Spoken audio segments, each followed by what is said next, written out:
Je vais essayer de vous parler un peu de l'apport des exosquelettes en ergonomie, parce que ça pose plein de questions pour lesquelles nous n'avons pas forcément des réponses. Et voilà, c'est une question de réponse qui doit avancer dans le temps par rapport à ce qui se passe dans les laboratoires, ce qui se passe chez les fabricants, et ce qui se passe aussi, c'est la réalité du terrain derrière. Et donc, il y a plein de questions qui sont posées en laboratoire ou chez les fabricants, et les réponses, nous se trouverons avec les agents directement pour le travail. Donc, en petit préambule, généralement, quand il y a un agent qui travaille, c'est bien parce qu'il est présent pour qu'il puisse travailler. Et puis, l'agent, l'opérateur, il est flexible. On peut faire un peu ce que l'on veut. En revanche, il y a la pénibilité. Et au bout d'un moment, le corps fait que parfois, on a des soucis. Et ça, c'est un problème. Donc, on s'est dit, c'est pas très grave, on va mettre des robots. Le problème du robot, c'est que c'est pas toujours possible. En revanche, pas de flexibilité, donc c'est un peu gênant. Par contre, pénibilité, il y en a plus. Et donc, c'est là où on s'est dit que potentiellement, ce qu'on appelle les exosquelettes ou les cobots, les robots collaboratifs, est-ce que ça ne serait pas des alternatives à la pénibilité au travail en termes de flexibilité, etc., en termes de diminution du risque TMS? Voilà. C'est des questions qui sont ouvertes. Moi, je dis que pour l'instant, on n'a pas la réponse. Et j'ai des exemples où ça marche et j'ai des exemples où ça ne marche pas. J'ai des agents qui utilisent un exosquelette et qui ont plus de problèmes que s'ils n'utilisaient pas d'exosquelette. Définir l'ergonomie, moi j'aime bien ça, c'est Bernard Méliès qui disait ça, que l'objectif c'est pas de définir l'ergonomie, mais l'ergonomie ça sert à quoi? En fait, ça sert à la conception, la transformation des situations de travail, afin que le travail puisse être réalisé à la fois dans le respect de la santé et de la sécurité des hommes, ça c'est normal, avec le maximum de confort et d'efficacité. Dit autrement, un agent, un bon agent, c'est celui qui en fait le moins possible pour réaliser la quantité de travail qui lui est demandée. Tous les moyens que l'on va trouver pour qu'il puisse en faire le moins possible, c'est du bénéfice pour nous. Et donc, en quoi les dispositifs ou robots d'assistance médicale de type exo peuvent contribuer à cet objectif? On est tous en train de se poser ce genre de questions avec des degrés d'avancement différents. Toyota aux États-Unis, c'est la seule entreprise qui a décidé qu'un exosquelette, c'était un EPI. Nous, en France, on est encore à des années-lumière de ça. On n'a aucune preuve scientifique que ça protège de quelque risque que ce soit. Donc, pour l'instant, c'est surtout. Moi, je vais même plus loin. Pour moi, ce n'est même pas un outil ou une machine. Ça doit rester quelque chose à part pour l'instant, parce qu'on ne connaît pas sa vraie place pour l'instant. Elle est à créer. Et c'est le travail qui s'est lancé avec les collègues d'autres grandes entreprises. Donc là, je vous ai mis la petite définition que vous pouvez trouver dans l'accord AFNOR AC/Z68 puissant sur les méthodes d'évaluation des qu'on a co-rédigé l'AFNOR entre 2015 et 2017. Ça date un petit peu, mais dedans, on montre les méthodes objectives, les méthodes subjectives par simulation qui permettent d'évaluer des exosquelettes avec, bien entendu, les données de l'époque qui ont énormément évolué depuis. Mais on a réutilisé tout ce travail-là dans la première norme française qui va sortir en enquête publique, j'espère, en janvier. On a enfin fini de la faire, de la rédiger, là, qui fait toute la démarche complète. Donc, on retrouve cette définition. En fait, des exosquelettes, il y en existe plein de sortes. Donc là, je n'ai même pas pris un truc français, j'ai pris un truc allemand, qui n'est même pas encore publié, ce qui sera normalement, ce qui ne change pas dans leurs normes sur les exosquelettes, c'est leur définition. Donc, on a bien des systèmes, on a soit des patients, soit des personnes entre guillemets, pas de patients. Et puis, on a de tout ce qui est professionnel, militaire, médical et loisirs. On a des exosuits, c'est des textiles. On a des exosquelettes, des exosquelettes, bien entendu. Et après, on a tout ce qui est prothèses. Nous, dans tout le travail que moi je fais, on reste vraiment côté la partie occupationnelle, industrielle. Il commence à y avoir des transferts entre la partie médicale. On voit des exosquelettes médicaux qui sont transférés en exosquelettes industriels. Hein, la ceinture KP, c'est un bon exemple. UADA, c'est un autre, par exemple. Et puis, on a des exosquelettes qui sont passifs. C'est ce que j'ai amené, ils sont là-haut. Ça reste des élastiques, des ressorts, des choses comme ça. On a des exosquelettes qui sont énergisés. Alors, je n'ai pas parlé parce que j'en ai. Là, c'est avec des moteurs, avec des freins, etc. Et puis, on a l'hybride un peu entre les deux. Donc, en gros, la partie énergisée permet de régler le niveau d'assistance, permet d'enclencher ou désenclencher. La réponse reste passive. Et puis, on peut assister un peu toutes les parties du corps. Et là, voilà, on a mis la tête, par exemple. On peut assister les cervicales, par exemple. Et non pas mis, on pourrait le rajouter.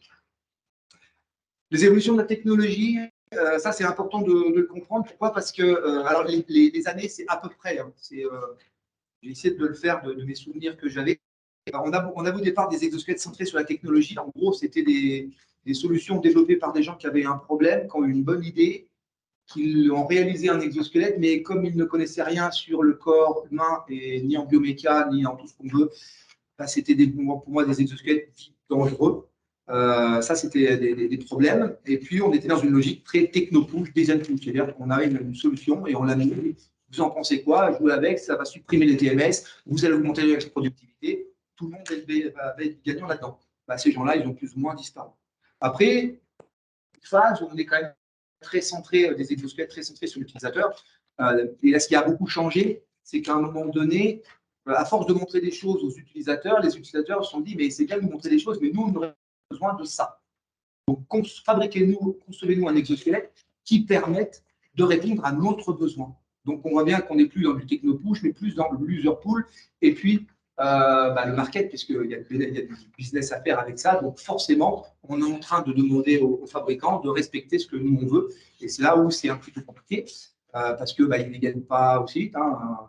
Moi, les premiers exosquelettes que j'ai conçus, ça a pris 4 ans. Si au bout de 3 ans, on nous dit on arrête tout pour faire autre chose, ça ne marchera pas. Donc, voilà, il y a une inertie par rapport à ça.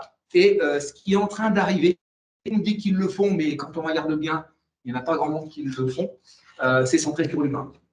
Alors, pourquoi tout le monde dit qu'ils font ça? Parce qu'il y a des confusions entre l'humain et l'utilisateur. Dans la littérature scientifique, on parle de human-centered, on considère le human-centered sur le user-centered. Et ça, moi, je fais un petit distinguo. Moi, je pars vraiment de l'humain. Côté usage, on met de côté, c'est pas intéressant. Dans un premier temps, ce qui est important, c'est d'abord respecter l'humain et l'être humain, comment il fonctionne. Ça, c'est vraiment l'enjeu de ce qu'on veut faire, et c'est dans les cas des travaux de recherche que j'ai. Et je parle ici d'approche symbiotique, parce que c'est vraiment là, je pense, qu'il faut aller. Ça, c'est les travaux de Grongier, qui a travaillé notamment sur l'éthique. Et je trouve que le transfert par rapport à des nouvelles technologies en général sont assez intéressants. On ne peut pas parler d'exosquelette si on ne parle pas de processus d'acceptabilité et d'acceptation. Ça, c'est les travaux de l'INRS, le TF 264 et 274 de William Violand, avec 3 phases. Vous avez c'est la conception ou le choix de la bonne solution. On se doute bien que si on prend un produit qui n'est pas adapté ou qui est mal conçu, on ne va pas favoriser le fait que l'avion l'utilisera à la fin. Donc, il vaut mieux prendre la meilleure solution pour que ce soit la meilleure solution. La deuxième phase, qui pour moi est peut-être même la plus importante, c'est l'acceptation ou l'acceptabilité sociale. C'est tout la communication autour du système. C'est de prêcher la bonne parole en disant ce qu'est un exosquelette, ce que n'est pas un exosquelette, et d'expliquer ce qu'on va tester derrière, ce qui permettra de prédire l'acceptation. Avant, moi, je faisais sur 2 jours, j'ai essayé de faire au moins les 2 premières étapes, puis je me suis rendu compte maintenant que ça ne sert à rien. La première étape, on l'a fait à un moment donné, puis on attend un certain temps, on leur montre des choses, puis on revient un mois après. Et quand on revient un mois après, ils disent alors on a réfléchi tout compte fait l'exosquelette, pas pour ça, par contre on a trouvé un autre poste où il irait bien, mais on a vu sur internet un autre exo, on pense qu'il serait mieux et c'est ce qu'on pourrait le tester. Parce qu'il y a un phénomène de maturation. Et puis après, l'acceptation située, c'est quand on met vraiment l'exosquelette en situation de travail avec cette phase d'intégration et de déploiement, et on se rend compte que si on ne continue pas l'accompagnement de cette démarche, ça ne fonctionne plus. Toutes les raisons possibles, inimaginables. Donc, ce travail-là, il est hyper important. Et donc, c'est là où je diffère un petit peu de l'INRS. J'essaie de penser avec un petit coup d'avance pour avoir une autre approche. Si on reprend sur l'approche symbiotique, elle permet d'identifier les conditions de couplage entre les humains et les nouvelles technologies. Moi, je m'arrête là. On a vraiment ce lien entre la nouvelle techno, donc l'exosquelette, et l'humain, et on précise dans leur contexte. Mais dans la phase de conception, l'idée, c'est d'occulter l'usage. Parce que si on développe un exosquelette pour un usage particulier, quand on va pour un autre usage, on n'est pas sûr que ça fonctionne. Alors que si on assiste l'humain, quand il sera dans un usage, deviendra un utilisateur et il sera assisté. Alors que l'inverse n'est pas forcément. On parle de couplage entre les humains et les nouvelles techno et leur contexte, on tombe complètement dans la logique des FOH, les facteurs organisationnels et humains. Et toujours c'est pareil, c'est toujours ce qu'on disait. À un moment donné, on voit bien que l'organisation, documentation, procédure, environnement, l'outil installation, l'individu collectif, si tout ça on en prend en compte quand on veut industrialiser ou aménager une situation de travail, si on le prend en compte, on peut espérer avoir des effets positifs d'un point de vue sécurité au travail, etc. Qualité, j'en passe, c'est les meilleurs. Alors que si on n'en tient pas du tout compte, bah, derrière, on aura des accidents, des incidents, etc. Donc, c'est ça qui est très intéressant. Et dans le travail que j'essaye de mener, c'est de mettre ça en fait, de côté. Toujours pareil, je ne garde que la partie individu dans un premier temps. Mais je n'occulte pas le reste. Je le garde sous forme de questions. Du départ, on les trouvera les réponses quand on ira sur l'usage. Et en fait, ça, c'est un schéma que j'ai pondu en 2016 quand j'ai commencé à travailler sur mon premier exosquelette. Et en fait, en y réfléchissant hier soir, je me dis, mais il y a tout dans ce schéma, il faut juste le retoucher un peu. Mais il y a tout. Parce que l'idée, c'est quelle prise en compte en conception, passant d'un exosquelette modulaire, ce que je vais vous montrer après, quelle prise en compte d'un point de vue de l'humain, quelle prise en compte dans l'organisation, quelle prise en compte dans le management, et puis quelle prise en compte en termes d'accompagnement. Et en fait, là, on a tout le process complet de ce à quoi il faut penser si on veut concevoir. Là, l'idée, c'était de concevoir un exosquelette modulaire de type couteau suisse, mais on peut l'adapter à n'importe quel type de logique. Surtout intéressant, c'est les trois premiers. Prise en compte, concevoir, ça veut dire quoi? Donc, une nouvelle techno, donc là, exosquelette, mais prise en compte par rapport à l'humain, tenant compte de l'humain. Et ça, c'est fondamental. Donc voilà l'exo qu'on a conçu avec Ergo Santé Technologies. On a mis 4 ans pour le concevoir. C'est un exosquelette multi-assistance. Il permet de faire de la manutention, support outillage, maintien des branches, fonction, et en fait, voire plus, parce qu'il y a d'autres assistances qu'on ne voit pas forcément sur la photo. Et en fait, on s'était dit, on va développer un super truc centré sur l'humain et tout. Et on s'est rendu compte a posteriori qu'il est vraiment intéressant. Il fait plein de choses, mais ça reste un assemblage de 5 fonctions d'exosquelette. On est encore très utilisateur. On est un peu lourd, on est un peu encombrant, etc. Mais par rapport à l'époque, on était révolutionnaire. Et même encore maintenant, il fait des choses que les autres exosquelettes sur le marché ne font pas. Ramasser une pièce de 35 kg au sol pour le mettre au-dessus de la tête, c'est le seul. Et en fait, là-dessus, j'ai essayé de décomposer les différents types d'assistance. On a des assistances à l'effort, notamment, avec les bras ici. On a 7,5 kg maximum d'assistance par bras, donc ça fait 15 sur les deux bras. Si on rajoute la quinzaine au niveau de la posture, on a une assistance qui est assez conséquente. Donc là, on a une assistance d'effort. Mais en fait, le cœur même de cet exo, c'est une vraie plus-value pour moi, et j'embête tous les fabricants d'exosquelettes avec cette logique-là, c'est qu'il y a l'assistance de positionnement. Cette assistance de positionnement, elle on la voit, en fait, on la voit, elle est cachée dans cette ceinture. On a fait un très gros travail biomécanique sur la ceinture qui permet de replacer les lombaires par rapport au bassin et de maintenir le système. Alors, si vous voulez, c'est une ceinture lombaire complètement rigide. Une fois qu'on l'a mis et qu'on l'a serré, bah, on est bien. Pas trop bouger. Mais au moins, j'entends du dos rond, c'est une attitude qu'on ne peut plus prendre. On est obligé de plier les genoux, de travailler complètement différemment. Ça marche bien. Et puis, on a utilisé cette petite partie. Alors, ça a été une volonté de ma part, mais qui ne marche pas très bien. Mais le concept est intéressant. Utiliser ça pour, effectivement, quand on fait une extension des cervicales, pour reposer la tête sur quelque chose, ça marche moins bien. Mais l'idée à l'origine, c'est que quand je suis simplement debout, je viens ici avec un contact de la tête. Et quand j'ai le contact avec la partie de l'exosquelette, ça veut dire que j'ai la tête dans l'axe, tout simplement. Donc, c'est deux solutions. Ce qu'on voit beaucoup sur les exosquelettes maintenant, c'est l'assistance de positionnement. C'est quelque chose qui a tendance un peu à passer à l'as. Et moi, j'essaye de revendre le truc parce que c'est hyper important. Sur les exos qui sont là-haut, il y en a qu'un où j'ai réussi à leur dire rajouter à c'est un incontournable. Les autres n'ont pas voulu. Donc, systématiquement, chaque fois que je les vois. Comment ça me plaît. Ça, c'est un projet européen que j'avais piloté on était 2 entreprises utilisatrices, Naval Group et SNCF. Il y avait 3 universités, une allemande, une autrichienne et une australienne. Et puis, il y avait une multitude de fabricants d'exosquelettes et on a pondu une démarche d'intégration d'exosquelettes, les bonnes pratiques. On essaie de lier les bonnes pratiques de tout le monde. Et ce qui est intéressant, c'est qu'on a essayé de l'organiser sous la forme de on a des éléments qui nous permettent de lancer une action, mais on ne peut pas lancer l'action suivante si on n'a pas ces éléments synthèse. En fait, on a des gros problèmes, et SNCF y compris, où les gens, qu'est-ce qu'ils font? Ils veulent directement déployer. Un établissement, ils ont acheté plein d'exosquelettes, et puis ils m'appellent et ils disent, mais ils ne les utilisent pas. Ils ne sont même pas sortis des cartons, ils sont tout neufs. Quand je discute, je leur explique, je comprends, c'est qu'on essaye de déployer, mais on n'a pas fait tout ce travail au-dessus. Donc, comme on n'a pas fait tout ce travail au-dessus, c'est comme si vous allez chez le médecin et qu'il ne vous ausculte pas, il vous donne un traitement. Pas sûr que ça marche.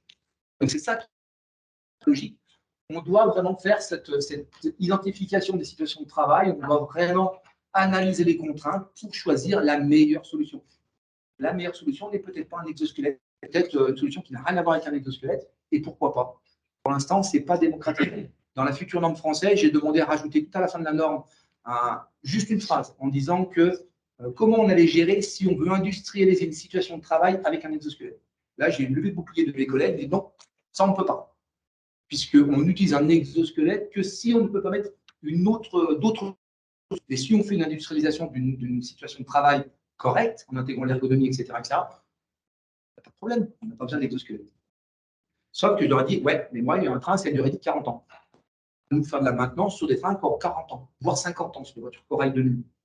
À l'époque, les exosquelettes, ça n'existait pas. L'ergonomie à la SNCF, on n'en parlait pas. Qui fait que même le TGV qui va sortir en 2024, si vous savez ce qu'on nous a demandé en ergonomie dessus, ça vous fait rire. Il est certainement très bien, le train. Mais à un moment donné, d'un point de vue ceux qui vont faire de la maintenance dessus, je ne sais pas comment ça va se passer. La notion d'activité de maintenance n'a pas été prise en compte dans le cahier des charges. Donc, les gens vont souffrir. Donc, l'important d'avoir une démarche cadrée, respect de principes généraux de prévention. L'exosquelette, il est 9e, à la fin. Quand on peut rien faire d'autre, on arrive là. Ce n'est pas le truc qu'on va en premier, forcément. Même si le piège, c'est l'exosquelette et ça fonctionne. Et puis, quel lien ergonomie-exosquelette? Donc, définition très importante, pour l'instant, pour moi, de garder cette définition donc, de dispositif ou robot d'assistance. Il y a une assistance, c'est pas faire plus, c'est hyper important. Quels sont les impacts? Il y en a des directs et indirects. Alors, sur le travail, forcément, il y aura un impact. Donc, il faut l'anticiper au départ. Sur l'individu, de fait, il y a des gens qui disaient à une époque qu'il fallait que l'exosquelette ne modifie en rien la motricité d'une personne. Les filles qui font de ça. Moi, de fait, ça modifie de toute façon la manière de se tenir et d'agir. Modification sur l'organisation, effectivement. Si on équipe un agent par rapport à s'ils sont deux, ils peuvent, un qui est équipé d'exosquelette, qui fait ce qui est un peu difficile, et l'autre fait des choses un peu plus faciles, et ils peuvent changer des postes, par exemple. Et puis sur le comportement individuel et collectif, parce que le comportement individuel, il y a cette notion de comportement physique, notamment, donc j'aborde en ergomotricité, et collectif, parce que une personne équipée d'un exosquelette dans un collectif, il y a plein de questions qui se posent et tout simplement, l'handicapé, il a besoin d'un truc pour travailler. On a aussi eu ce genre de réflexion. Et sur le risque TMS, la question est ouverte. Nous, à SNCF, on n'a pas du tout encore le retour d'agents équipés pour avoir un retour sur le terme. Moi, je pense que les hypothèses méritent d'être posées. Après, effectivement, on assiste l'effort. En angulation, si on n'est pas vigilant, on va augmenter l'angulation, parce qu'un exosquelette qui pousse vers le haut, si on ne fait pas attention, on va vite le pousser, donc on va augmenter l'angulation. La répétitivité, il n'y a pas d'effet dessus. Des impacts indirects sur l'organisation du travail, etc., qui fait qu'il est raisonnable de penser qu'il peut y avoir un effet sur le risque TMS, mais il reste encore à prouver. Il y a des RSC dessus, mais voilà, on saura ça dans les années qui viennent. Solution alternative, oui, mais pas forcément généralisable, car c'est centré sur l'utilisateur. Il faut toujours ramener, pour moi, à l'humain. Donc ça, il faut vraiment se poser les questions systématiquement à chaque fois, avant de faire des transferts, etc. Et puis le dernier, l'acceptabilité, l'acceptation. Moi, je dis toujours que c'est un individu dépendant. Moi, j'ai beau valider un exosquelette pour telle tâche, etc. L'agent qui n'a pas envie d'utiliser, ne l'utilise pas. C'est son choix pour l'instant, dans le sens où s'il estime que les bénéfices que l'exosquelette lui apporte sont supérieurs aux contraintes que ça lui occasionne, il l'utilisera. On ne l'utilisera pas. Là, typiquement, il fait chaud. Mon exosquelette que je vous ai montré, si je le mets, il est lourd, il va me tenir chaud, etc. Mais si j'estime que, même s'il me tient chaud, qu'il vient dans mes mouvements et que voilà, c'est un peu fatigant, mais globalement, les semelles de frein, quand je les monte, je ne fais plus d'efforts et je peux le faire, je le mettrai. Sinon, je ne le mets pas. Et on a ça pour tous les exosquelettes. Et ça, c'est quelque chose qui est hyper important, d'où la nécessité de travailler sur des solutions les plus adaptées possibles, et notamment, et surtout, à l'humain. Merci pour le temps.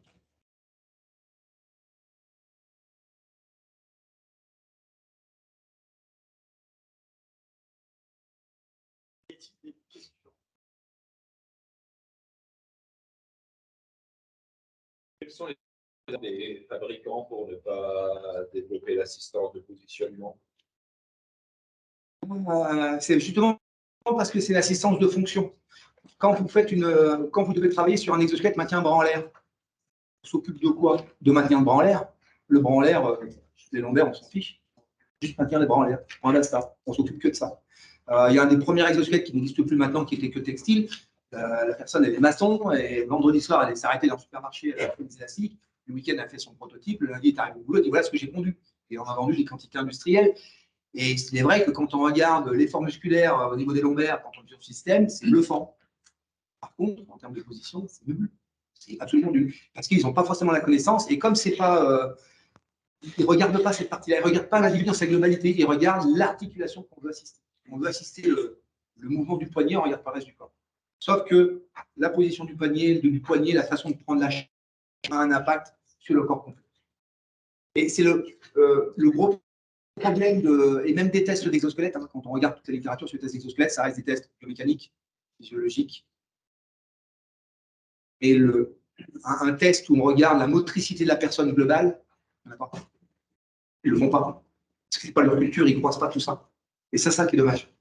Donc moi, je les pousse volontairement à mettre le doigt. J'ai un exosquelette que je n'ai pas amené pour reçu, il n'arrive pas début d'année, qui permet d'assister entre le bassin.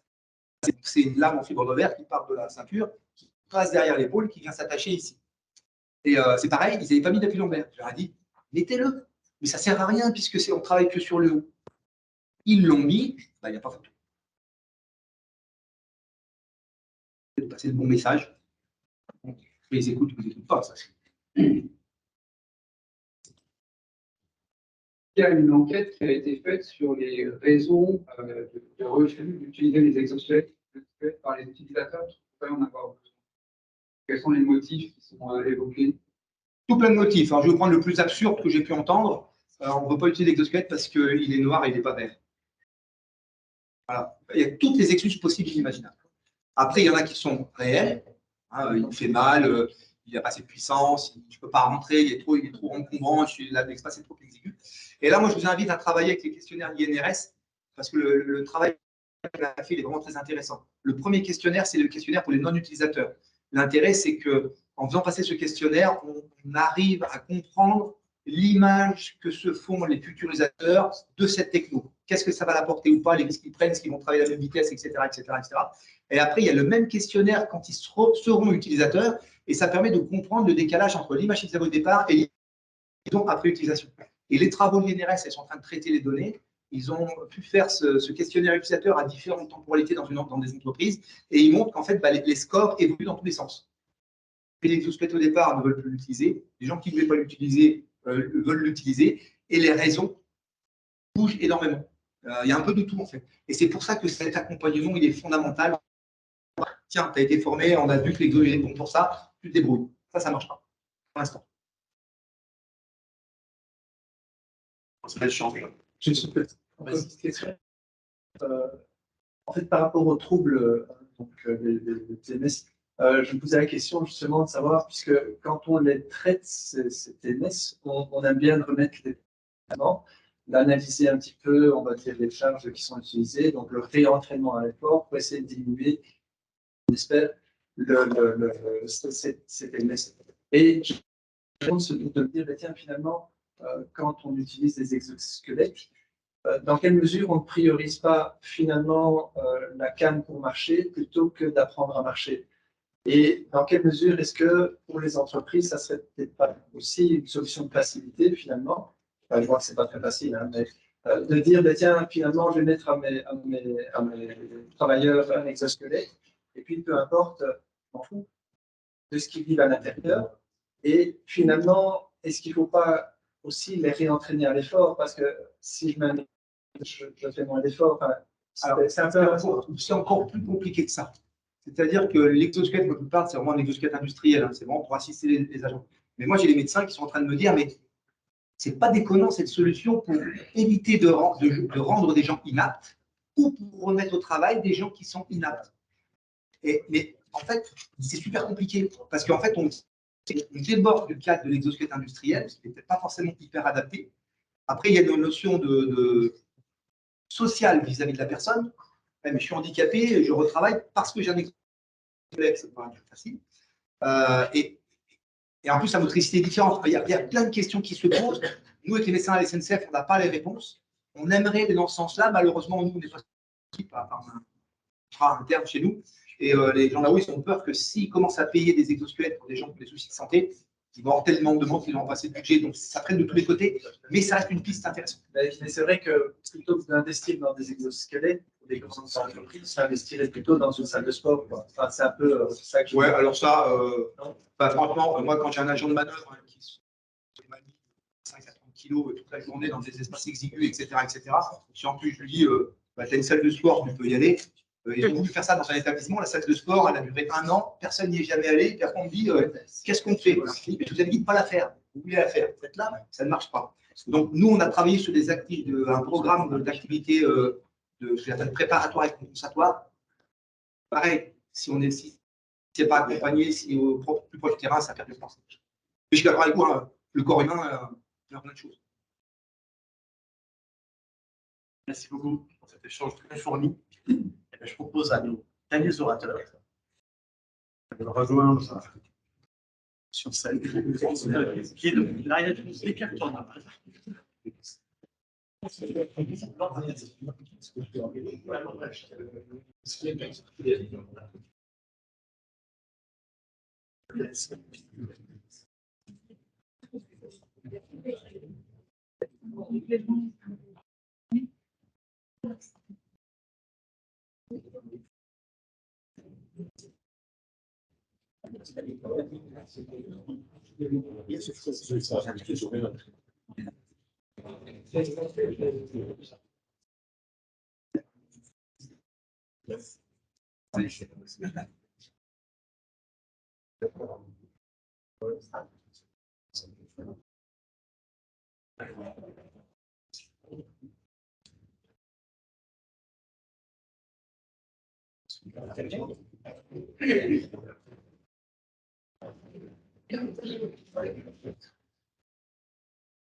Je vais continuer en anglais, mais vous pouvez poser vos questions en français.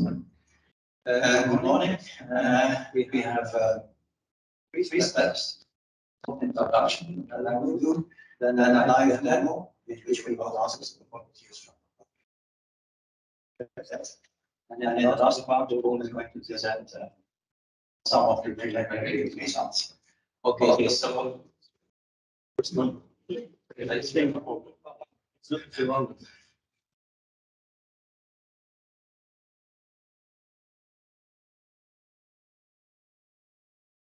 I'd like to hear about the collection, storage, and analysis of research and science information.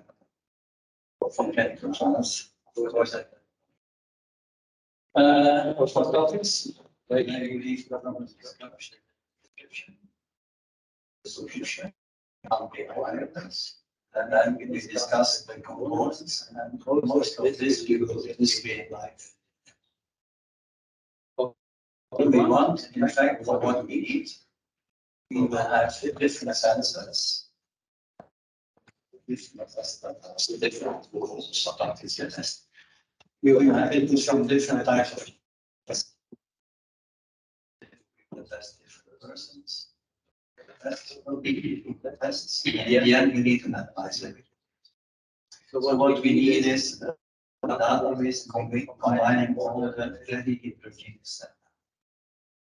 So we do it in one workflow. We have three components. They are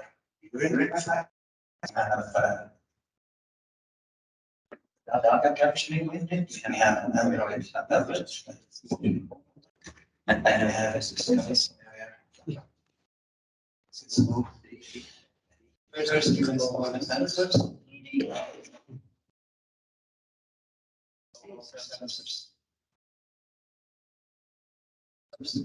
It's why we think I like to do the DCC. I have one key. Basically the setup. We really complete everything. And then this is all about system engineering work, and we only need to do it once. Every month once. measurements, the data is stored in the cloud. It's related to business services. It's data, then it's use it in cabinets. And then the end, we have a live view of the items. You can analyze that data. Okay, there are also other requirements on this negotiation of the person. And okay, it has to be a negotiation, which needs a role being made yourself. That's also offering. That's the economic weapon and elevator because it's a complication of one place they the step up. But that was still later out offerings. And if you have any flexible communication, we provided the outline scripts so that you can have a first idea. But now our company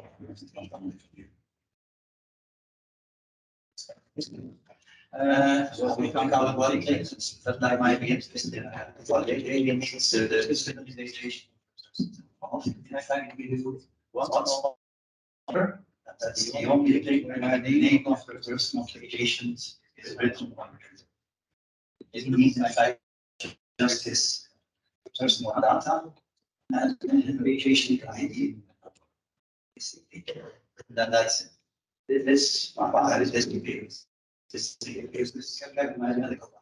After that, everything is electronic, so easy questionnaires here, all the test is electronic. Without the name of this is something okay. Components for the normal framework. We parts in fact, sensors listed with the made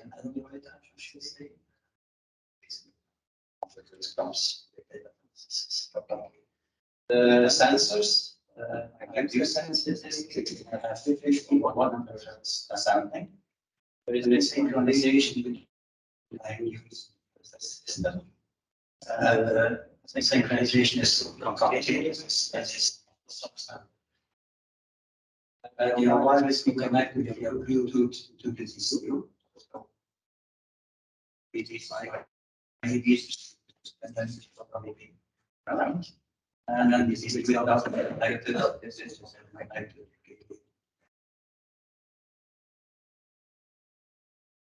About the wireless charge and wires. The app on Android device has several advantages. First of all, you can use any Android device to give him a question. Your questions. We new questions and setups. We stream the data to our PCC. We keep the PCC data state to our database. Excuse me. Fine. My life visualization and the items. That's what we must. I have been including the test.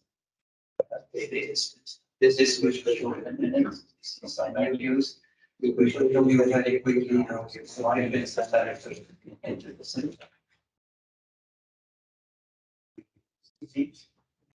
Then I will this is. And in the end, we will show you if it works fine. It was not so easy. Get it working. You are very good. We have been using data and script from the levels. With IG here and also with logging in. Yesterday. Next step is a live demo. You will switch and switch.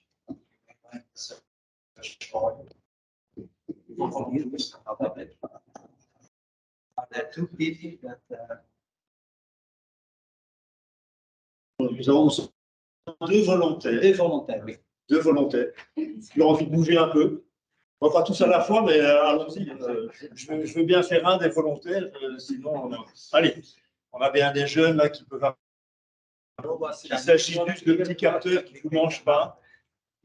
je vous promets, même dans une étude, on a trouvé que le plastique était ingérable sans risque pour la santé.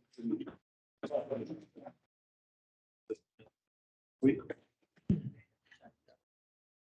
Bien, on a une. Voilà. Ah ben voilà. Maintenant, un, c'est bien aussi. Allez, je vois que tu hésites. Viens. Attends, je fais très bien. Un petit peu.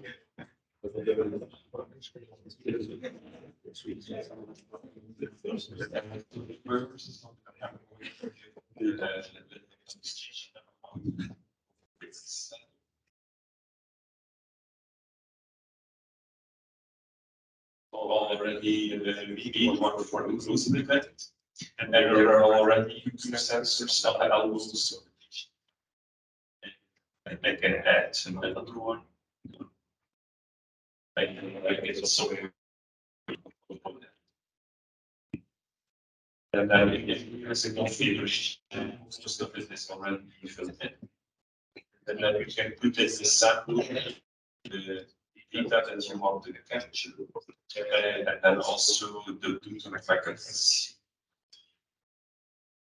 But we are going to use another one to show that actually doesn't read the system. Then the next thing we do is so consistent of the CPU and so first thing they do is they turn on the DCU. Normally mother automatically adapt it.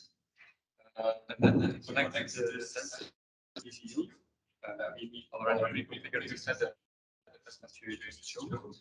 just have to take the DCUs and they will automatically turn on. So this is not whatsoever. So it's very easy to break.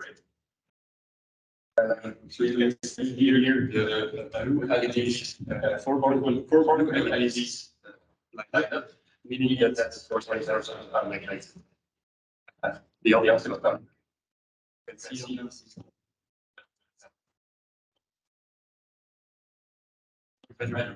that. You have a small description, so later you can match some patients.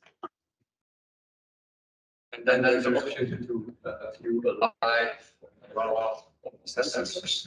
So now you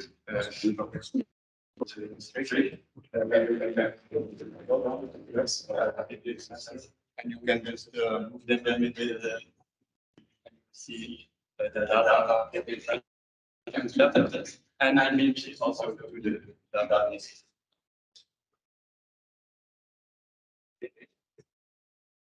So if this is finished, at the end, it's the measurement of data.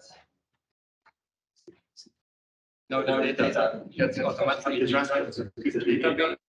Turn off CPU at this point. When you turn on CPU, the sensors automatically get disconnected. And then it's very simple. You just turn on the TCUs and place them on the TCUs and they will wirelessly.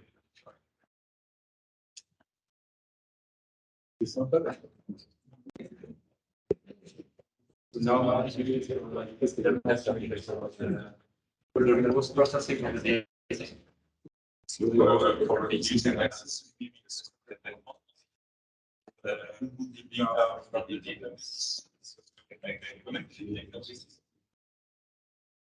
and that is really cheap. You can see even with some that we are just right now. Like and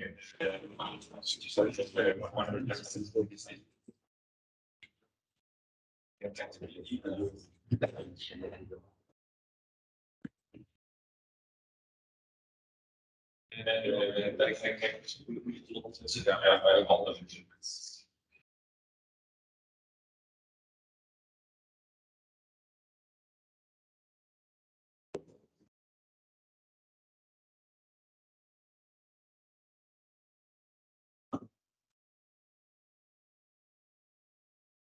This is the first sentence for the license. And it reaches. So that's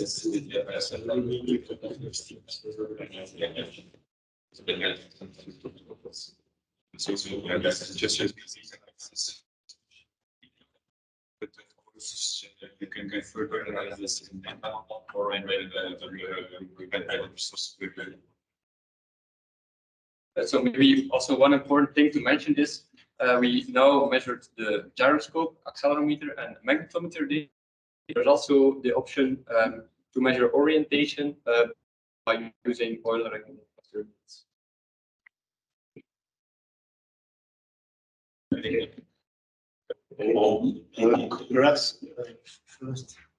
D'abord, si vous voulez, il y a une autre partie qui consiste à utiliser des questionnaires. Donc, quand on est face à un patient, il y a tout l'examen clinique qui est précédé par une anamnèse. Et en fait, on a dans l'application, on a numérisé toutes les données de l'anamnèse et les données de l'examen clinique, ce qui nous permet par la suite de les utiliser. Ce que j'expliquerai, c'est peut-être pas utile de le démontrer, mais vous faites en fait l'application, vous éditez des rapports PDF de cet examen physique et sous forme d'un rapport en PDF, ce qui peut être utilisé pour le suivi du patient et comme dossier également d'information. Voilà. Je vais passer à ma présentation. Just getting ready. He tested it for speed because it needs to be quicker than something on paper.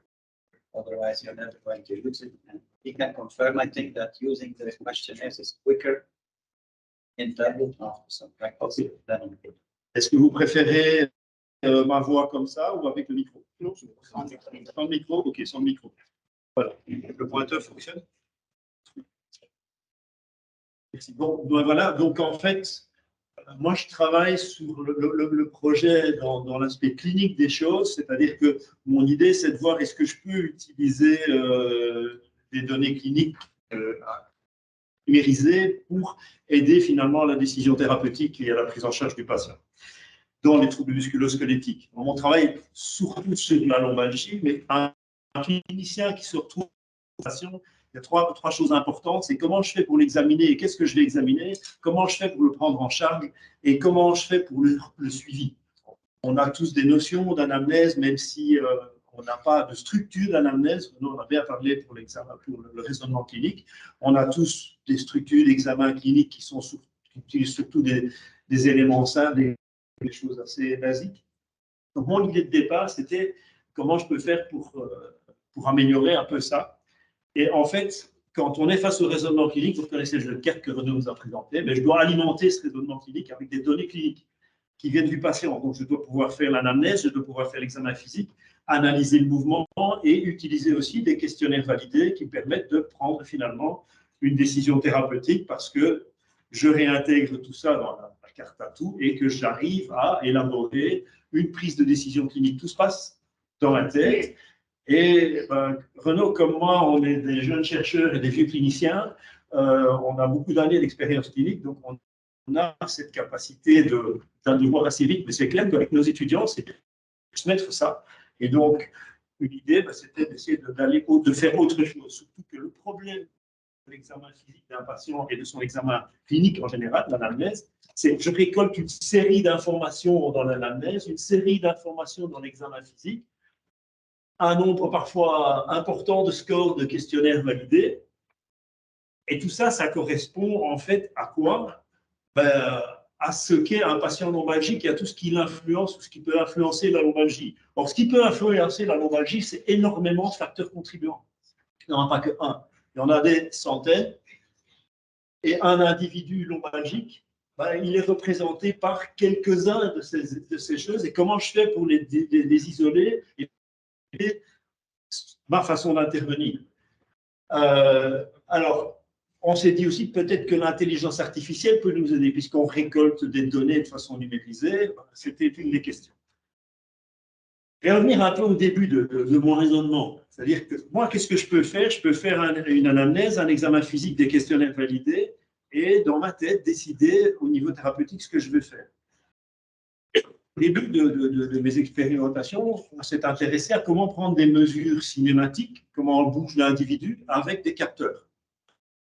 Et on a mis au point un test, et puis on a utilisé des capteurs avec un test répétitif. L'avantage de ces capteurs, c'est qu'ils peuvent suivre dans le temps. Et quand on analyse des données répétitives, on s'est posé la question de quels paramètres on allait utiliser. Et on en a pas mal fait avec Olivier, des présentations là-dessus. Je vous résume. On a décidé d'utiliser l'entropie, donc l'entropie d'échantillon, qui va en fait représenter la complexité de la variation qui est présente dans le mouvement. Vous n'êtes pas capable de répéter 2 fois le même geste, sinon vous serez du monde de fléchettes. Ce n'est pas votre cas, moi non plus. Et donc, en fait, on ne répète jamais 2 fois le même geste. Et cette complexité de variation est importante parce qu'elle permet à l'individu de s'adapter et de se protéger en ne recrutant pas tout le temps les mêmes fibres musculaires et en ne recrutant pas tout le temps les mêmes zones articulaires. Voilà, et il y a des différences. Alors évidemment, c'est bien de mettre un test en place, mais est-ce que ce test est liable aux informations cliniques? Est-ce qu'on peut tout regrouper avec cette application et passer ça dans une intelligence artificielle? On est en chemin pour le faire. Si vous voulez, vous pouvez la charger, mais seulement il vous faut un code d'accès pour l'utiliser. Donc, elle existe déjà sur Google Play. OK. Elle permet, d'utiliser des datas de l'anamnèse, des datas de l'examen physique et des datas de questionnaire et les datas des sensors, les capteurs inertiels qu'on utilise là. On utilise ces capteurs inertiels qui sont présentés, gyroscope, accéléromètre, magnétomètre, on vous a aussi dit d'autres données qui permettent de mesurer l'orientation, les quaternions.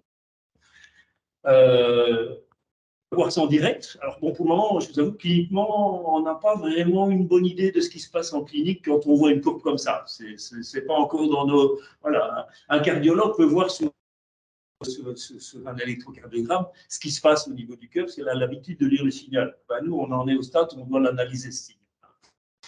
On n'y est pas encore, on n'est pas plus loin. Ce qu'on sait, c'est que si je veux mesurer l'entropie, et que je demande 50 répétitions à un sujet, eh bien, je peux très bien ne pas demander 50 répétitions, mais simplement mesurer pendant 60 secondes les données. Et ça me permet d'avoir une entropie qui est la même. On le voit très bien sur le graphe en dessous à droite, où on a R carré. C'est-à-dire qu'au bout de 60 secondes, c'est la même chose que si vous avez répété 50 fois. Or, il y a des sujets qui font les 50 fois en 70 secondes, en 70 secondes pour les Belges, en 70 secondes, et d'autres 140 secondes, donc le double. En fait, on n'a pas besoin de tous les cycles. On a besoin d'un certain nombre, d'une certaine durée de mesure. Ensuite, on s'est dit, tiens, est-ce qu'on peut différencier des sujets lombalgiques des sujets lombalgiques? On peut le faire avec de l'intelligence artificielle en prenant simplement les données brutes des capteurs. Un sujet lombalgique n'a pas le même comportement, le mouvement, la même stratégie. On voit que, je ne vous détaille pas les chiffres, c'est simplement pour vous parler de l'étude, mais les entropies sont moins précises pour faire ça, mais c'est normal parce qu'elles sont déjà calculées au niveau par rapport aux autres. Il faudra encore analyser leur intérêt clinique. Donc ça, c'est un peu la suite. OK. Il y a juste une chose qui est importante, c'est qu'un test seul n'est absolument pas utile. Donc, ça n'a aucun intérêt clinique, un test isolé. Ce qui est important, c'est de le corréler et de le mettre en rapport avec toutes les découvertes cliniques qu'on peut faire par d'autres tests et par d'autres moyens de mesure, et par tous les facteurs qui contribuent notamment à la lombalgie, ça fait pour les troubles musculo-squelettiques dans leur ensemble. Alors là, on a fait une étude avec les capteurs et avec l'application dans 3 hôpitaux en Belgique, sur pour le moment 44 patients atteints de lombalgie chronique, avec 3 examinateurs qui ont fait l'anamnèse, l'examen physique, qui ont fait répondre à 10 questionnaires validés, et on a utilisé 3 IMU, un IMU en S2, un IMU en D12, donc 12e dorsale, 2e sacré, et un IMU central de la cuisse droite pour avoir la hanche. Alors, sans entrer dans de nombreux détails, l'idée c'est qu'en fait, quand on regarde toutes les données qu'on a reçues, c'est-à-dire à peu près 215 données par patient, ça fait beaucoup. On n'a que 44 sujets, c'est compliqué à étudier, c'est une étude pilote. Il nous faudra probablement beaucoup plus de patients pour pouvoir déduire tout ça. Mais ce qu'on voit, c'est qu'on arrive en faisant, là c'est une analyse en composante principale, Et on voit qu'on arrive à avoir des classes d'individus. Et ces classes d'individus, elles se répartissent de la manière suivante. Bien, on voit par exemple que la classe 1, eh bien, on a des valeurs très élevées des entropies sur différents axes, avec des valeurs faibles d'un indice qui est le PCS, donc Pain Catastrophizing Scale, avec des indices faibles de la dépression et des indices faibles de la dépression et de l'anxiété, et des indices faibles de la difficulté à lever une charge. Voilà. Alors que si vous regardez par exemple la classe 2 et la classe 3, on voit que dans la classe 2, on a des valeurs élevées du questionnaire de Bach, qui est donc activité physique élevée, avec dans la classe 3, par contre, un questionnaire de Bach faible. Et dans la classe 2, on a un TSK, donc c'est un indice de kinésiophobie qui est faible, alors que dans la classe 3, cet indice est élevé. Avec aussi un indice d'invalidité qui est le Dallas, qui est plus élevé. Là, je n'ai pas encore tous les résultats et je ne peux pas vous donner de certitude parce qu'on est en train d'analyser ces données. Mais ce qu'on voit aussi, c'est que les classes 2 vont évoluer plus vite dans leur traitement et ont une meilleure amélioration, par exemple, que les gens de la classe 3. Le fait de faire de l'exercice physique, bonne nouvelle, ce n'est pas nouveau. Hein. Ah ben, c'est bon pour la santé, d'accord. On va pouvoir confirmer ce genre de choses. Bon, voilà. Ce qui est intéressant dans ce qu'on vous a présenté là, finalement, c'est de dire qu'en fait, en récoltant des données cliniques de cette manière-là, d'abord, on les stocke, ce qui va nous permettre probablement d'aider à la recherche rétrospective, ce qui n'est pas possible actuellement dans notre pratique professionnelle, et à la recherche prospective, évidemment, aussi. Ça va améliorer les capacités de suivi du patient, puisqu'on aura des données précises, chiffrées. Ça va aussi permettre d'informer, de donner des informations cliniques et finalement d'assister à ce raisonnement clinique, à la prise de décision clinique finale. Ça, c'est vraiment des choses qui sont, à mon avis, importantes. On ne peut pas dire qu'on peut vendre le truc là pour le moment. D'abord, vous avez vu, c'est un petit peu compliqué encore au niveau de l'utilisation. Ça va pour les chercheurs, pour les cliniciens, ça doit être encore plus user-friendly que ça. Mais l'application est déjà très, très user-friendly. On peut déjà utiliser. Et c'est un rapport facile quand vous avez l'habitude de... Tout est numérisé, en fait. C'est-à-dire qu'on a des échelles de 0 à 1, de 0 à 4, de 0 à 10 pour la plupart des questions. L'inconvénient, c'est qu'on ne pose aucune question ouverte. Dans l'anamnèse, on est obligé d'utiliser des questions fermées. C'est le seul inconvénient. Voilà, c'est un des biais. Et pour ça, il faut quand même garder l'humain dans l'histoire. On ne va pas pouvoir mettre des machines à notre place. Il y a quand même moyen de garder l'humain. Voilà. Et donc, la démo, ben, elle a eu lieu. Donc, merci pour votre attention.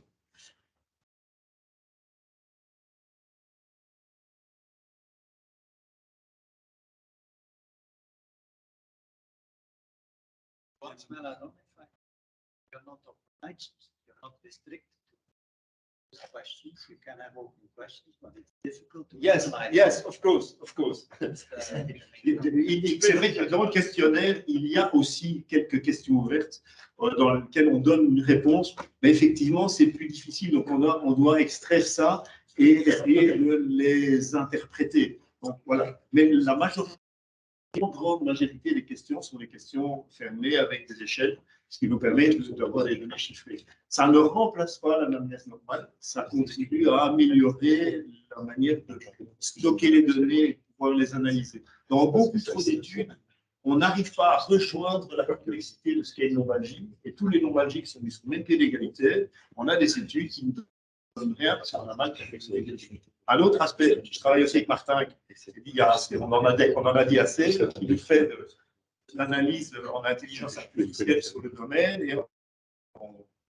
en essayant plusieurs algorithmes d'analyse, on finit par pouvoir aussi, au départ des données cliniques, de mesures cinématiques, à dire ce questionnaire-là est pertinent parce qu'il est assez fort corrélé à cette mesure cinématique. Et donc, en fait, au niveau clinique, ça finit par être intéressant de faire un test qui est un testable de répétition, de flexion, retour en touchant un tabouret, qu'on pourra très probablement implémenter sous peu en VR aussi. Hein. C'est la suite. Mais voilà, ce test est simple, en 60 secondes, c'est hyper rapide et ça permet d'orienter un petit peu sur les questionnaires. ça n'empêche pas qu'il faut continuer à apprendre à faire du raisonnement clinique et à réfléchir par soi-même, mais ce sont des aides et des éléments qui permettront certainement des études plus précises. Je passe à des questions. Y a-t-il des questions? Oui. J'ai une petite question sur tout à l'heure que l'application est. Ouais, vas-y. Vous avez dit tout à l'heure que l'application était disponible sur. Play Store. Vous envisagez de le rendre utilité à tout le monde? Ah, si je trouve les partenaires et les financements pour arriver à finaliser tout le truc, et oui, si on trouve ça, on est tout à fait prêt à mettre l'application et tout en vente, hein, y compris. Parce que tous les systèmes peuvent être, pourront fonctionner ensemble, en fait. C'est ce qu'on vous a présenté là, ce matin. Je ne parle pas des bien mettre des capteurs sur des exosquelettes aussi. Il n'y a pas de problème. On pourrait très très bien utiliser ça. Pour le moment, on est encore dans des phases de développement. Tant qu'on n'a pas de données cliniques suffisantes, c'est un peu ridicule d'aller mettre une application. Alors, il y en a plein qui le font. Hein. Ils fonctionnent comme avec les exosquelettes. Ils vous balancent sur le marché de la VR. Mais elle n'est pas étudiée, elle n'est pas validée. Ce n'est pas tellement notre mode de fonctionnement. On veut arriver à des choses qui soient validées, utilisables de façon validée. Et bien la suite. Là, si j'ai bien compris, le dispositif, vous l'avez orienté sous un angle thérapeutique. Est-ce que l'angle de la performance peut être aussi envisagé dans d'autres contextes? C'est vrai qu'on a moins utilisé le côté STAPS des choses, hein, de l'activité physique, mais quelque part, ce n'est pas impensable. Mais je crois que ce sont des choses qui sont très complémentaires. Donc, quand vous avez un patient lombalgique, il est très clairement utile qu'il faut un kiné qui va le réadapter. Mais au-delà de l'adaptation, il faut entretenir l'effet de cette réadaptation et améliorer en fait la performance de l'individu pour éviter le risque de blessure. Ça, c'est quelque chose qu'on connaît bien, mais oui, effectivement, ce n'est pas impensable. Ça risque des chevaux et des cavaliers. Alors, oui, on a utilisé les capteurs parce que Pauline est venue ici. Elle était l'année passée étudiante en kiné à la Haute École de Louvain-la-Neuve, et elle a obtenu le prix du meilleur mémoire scientifique de la Haute École. Il faut quand même le dire.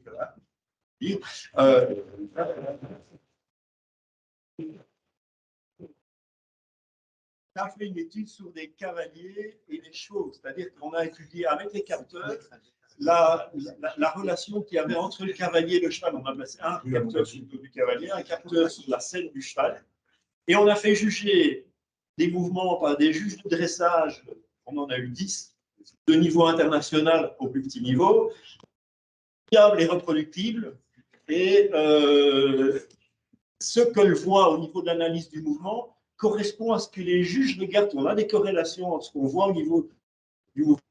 Par exemple, le cavalier avec son cheval, sa capacité de se synchroniser eh bien, est un élément qui va influencer les codes vers le haut. Voilà. Ce qui est assez logique, mais c'est de le montrer scientifiquement plutôt que de juste le constater en essayant de voir Il y a une mesure objective. Voilà, c'est ça, c'est objectiver. C'est ça la.